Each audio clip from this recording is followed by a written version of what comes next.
Nous restons au Maroc où environ 200 réfugiés africains font depuis 10 jours un sit-in devant le siège du Haut Commissariat de l'ONU pour les réfugiés. Ils étaient ensuite dispersés par la police. Ils revendiquent leur droit à un statut officiel. Le Maroc, qui a pourtant signé la Convention de Genève, refuse de leur accorder un permis de séjour sans lequel ces réfugiés demeurent prisonniers au royaume, sans travail, sans accès aux soins et sans aucune liberté. Pourquoi le royaume ne veut pas officialiser le statut de ces réfugiés? La réponse avec notre correspondant Jean-Marie Lemaire. Rabat, au cœur du quartier des ambassades, plus de 200 réfugiés politiques se relaient jour et nuit devant le siège du HCR, le Haut Commissariat aux réfugiés de l'ONU. Ils sont ivoiriens, congolais, angolais. Au Maroc, depuis de longues années, ils demandent tous aujourd'hui le droit d'être réinstallés dans un autre pays. En effet, le royaume est loin d'être la terre d'accueil qu'ils espéraient. Nous avons fait des études, nous avons des diplômes, nous avons des niveaux. Et ici, tout le monde a quand même un petit truc qui puisse l'intégrer dans une société. Nous ne sommes pas des bandits, nous ne sommes pas là pour attaquer les Marocains, nous ne sommes pas là pour attaquer qui que ce soit. Nous voudrons vivre aussi comme tout le monde. On a besoin que nos droits soient respectés. On a besoin que les gens nous écoutent.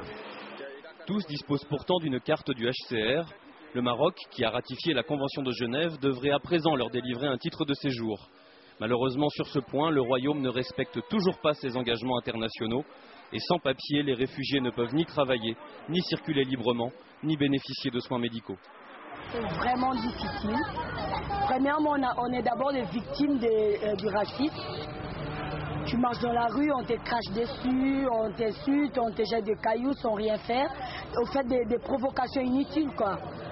Et deuxièmement, les femmes, on a vraiment des difficultés de survivre ici. La majorité des femmes, on est censé se prostituer pour survivre. Les réfugiés vivent dans des conditions déplorables. Ils s'entassent par dizaines dans des chambres insalubres, louées à des prix exorbitants par des propriétaires sans scrupules. Et malgré la protection du HCR, la crainte d'une expulsion arbitraire ne quitte jamais les esprits. Je ne peux pas régulariser leur statut, je ne peux pas non plus assurer qu'ils ont l'accès formel au marché de l'emploi. Tout ça, c'est une décision administrative de l'État. C'est le gouvernement qui doit régulariser leur statut. C'est le gouvernement qui doit prendre action. C'est le gouvernement qui doit maintenant graduellement reprendre notre travail. Entre les réticences du Maroc et les pressions de l'Europe, qui veut utiliser le royaume pour canaliser les flux migratoires, le HCR a les mains liées.